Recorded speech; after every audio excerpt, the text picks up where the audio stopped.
How often does it happen that there's a lack of shalom bayis between a couple? Because a husband has unrealistic expectations of a wife.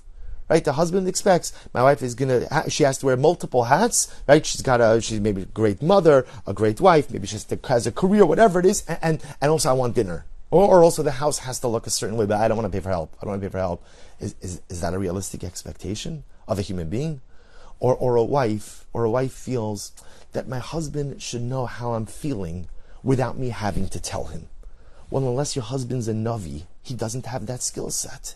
Is that a realistic expectation?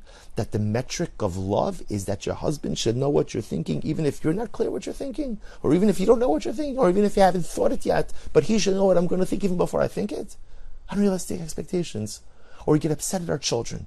They get upset at our children because our children don't behave the way we want them to behave, or they don't do what we want them to do. And we forget what we were like at their age. And we forget that maybe our own kids are 10 times more responsible than we were when they were our age. Or even if they're not. The kids do stupid things.